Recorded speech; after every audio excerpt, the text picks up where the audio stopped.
आपने कभी किसी डील को अंतिम रूप देने में परेशानी का सामना किया है? क्या आप कभी ऐसी स्थिति में फंसे हैं जहां दोनों पक्ष अड़े हुए हैं और कोई भी पीछे हटने को तैयार नहीं है? सौदेबाजी अक्सर तनावपूर्ण हो सकती है, लेकिन आज की किताब गेटिंग यस आपको इसे बदलने में मदद करेगी। आज के वीडियो में हम सीखेंगे कि कैसे गेटिंग टू यस रणनीति का उपयोग करके आप किसी भी परिस्थिति में अपनी तरफ का समाधान प्राप्त कर सकते हैं। सामान्य तौर पर हम सोचते हैं कि सौदेबाजी एक जीत और हार का खेल है। हम अपनी स्थिति पर अड़े रहते हैं और दूसरी पार्टी को हार मानने के लिए मजबूर करने की कोशिश करते रहते हैं, लेकिन यह अक्सर रिश्तों में खटास पैदा करता है और अच्छे परिणाम नहीं देता। तो इसका क्या समाधान हो सकता है? पहला, समस्या पर ध्यान केंद्रित करें। अक्सर हम क्रोध या भावनाओं में बह जाते हैं, जिससे समस्या और भी जटिल हो जाती है। गेटिंग टू यस इस बात पर जोर देता है कि हमें लोगों के साथ सम्मान से पेश आना चाहिए और समस्या पर ही ध्यान केंद्रित करना चाहिए। दूसरा, हितों पर ध्यान दे, पदों पर नहीं। सामान्य तौर पर हम अपनी मांगों पर अड़े रहते हैं, लेकिन गेटिंग टू यस कहता है कि हमें दोनों पक्ष के हितों को समझने की कोशिश करनी चाहिए।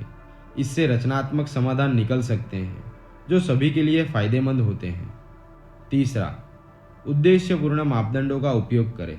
अपनी भावनाओं के आधार पर निर्णय लेने के बजाय गेटिंग टू यस इस बात पर जोर देता है कि समाधान किसी तटस्थ मापदंडों पर आधारित होना चाहिए।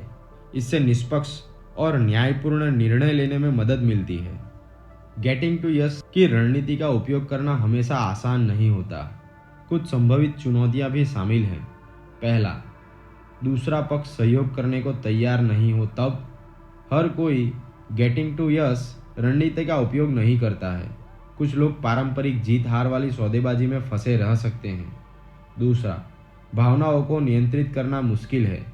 क्रोध, हताश जैसी भावनाएं बातचीत को बिगाड़ सकती है। तीसरा, समस्या जटिल हो सकती है। कुछ स्थितियां दूसरों की तुलना में अधिक जटिल होती हैं, जिससे हितों को समझना और रचनात्मक समाधान खोजना कठिन हो सकता है। इन चुनौतियों से कैसे पार पाया जाए? पहला, दृढ़ रहें लेकिन लचीले बने। अपने हितों के लिए दृढ़ रहें, लेकिन दूसरी पार्टी के साथ काम करने के लिए भी तैयार रहें। दूसरा, सब्र रखें। जल्दबाजी में निर्णय न लें। बातचीत के लिए समय निकालें और रचनात्मक समाधान खोजने का प्रयास करें। तीसरा, बाहरी मदद लें। यदि आवश्यक हो तो किसी तटस्थ या न्यूट्रल की मदद लें जो वार्ता को सुलझाने में सहायता कर सके। गेटिंग टू यस एक कौशल है जिसे अभ्यास की जरूरत है।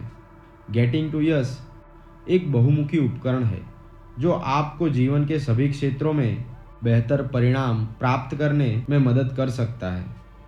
यह न केवल आपको बेहतर सौदेबाजी करने में मदद करता है, बल्कि मजबूत रिश्ते बनाने और संघर्षों को रचनात्मक रूप से हल करने में भी आपकी मदद करता है। तो दोस्तों, ये थी गेटिंग टू यस किताब की झलक। अगर आप अपनी अगली डील को सुपर सक्सेसफुल बनाना चाहते हैं तो इस किताब को ज़रूर पढ़ें। अगर आपको ये वीडियो पसंद आया तो इसे लाइक करें और अपने दोस्तों के साथ ज़रूर शेयर करें। मिलते हैं अगली वीडियो में। तब तक के लिए सीखते रहिए, बढ़ते रहिए। धन्यवाद।